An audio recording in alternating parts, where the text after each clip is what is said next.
Then in 1927, along comes WSM Incorporated and invented essentially the Grand Ole Opry.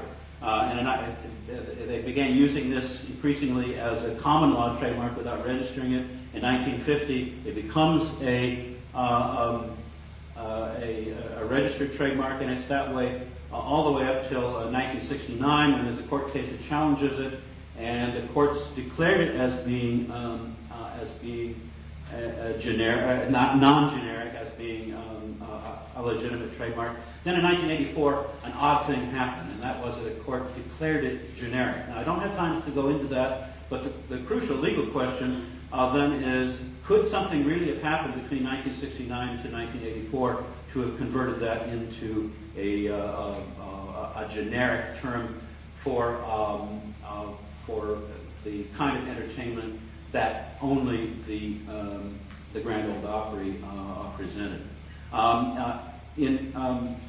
I realize I'm running out of time, but in short, part of the reason, part of the rationale for declaring a trademark invalid would be that it always had been the name of the thing itself, so that you could never trademark the word automobile. You have to use a brand name for it. You can never trademark the term paper tissue. You have to use a brand name like Kleenex. If Opry was indeed had a different meaning from the specialized meaning that the Grand Ole Opry had up until the time in 1984 that it was challenged in the court, the challenging couldn't possibly have been on what happened, what the state of the word was at the beginning. Well, what I tried to do in the brief amount of time that the capitalists have allowed me is to indicate that there are some applications to discussing trademark questions that are intimately involved with the nature of how the word is embedded in a regional speech.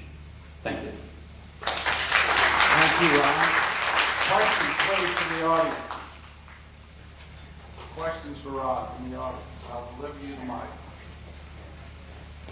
Since the original work was done for there a few years ago, we found a lot more documentation that shows that Opry, as a term spelled either O-P-R-Y or O-P-E-R-Y, was quite well documented, particularly through the South and South Midlands, but also into the West.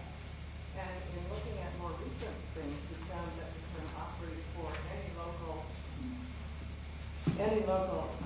performance of that sort is very widespread, not just through the South and South Midlands, but clear through the West and even in Canada and places like that.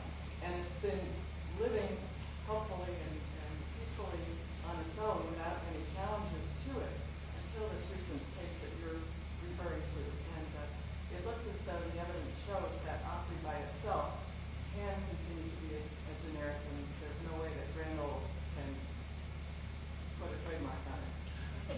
Yeah. Well, I think you're misinterpreting the data, and I guess maybe I didn't make my point clear.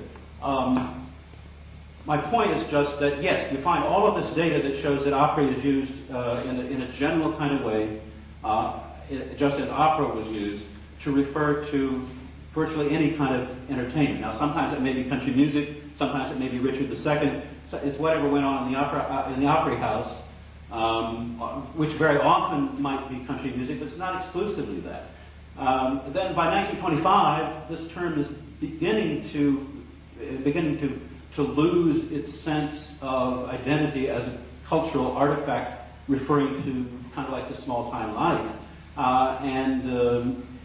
Yeah, it's not exactly moribund because it's still alive in this general sense out there in small-town life. In sort of backwater places, if you will.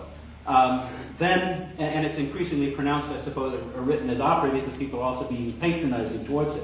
But what happens then in 1925 is that the term is given a new life in a very specialized sense, and that is country music, as the OED tells us.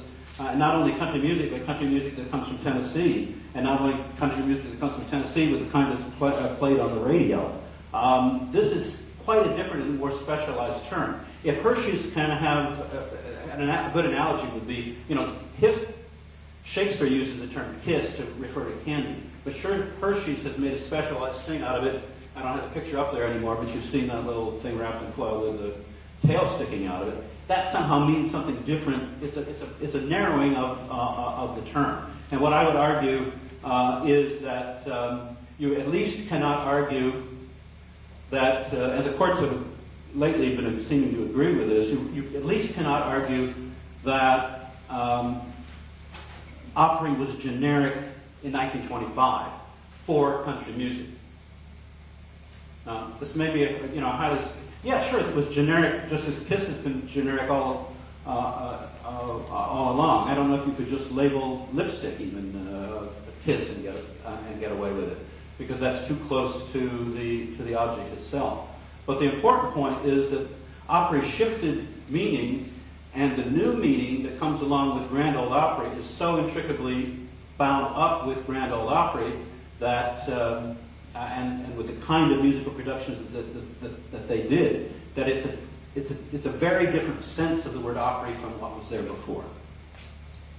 Thank you very much, Ron. At least it's not Opry or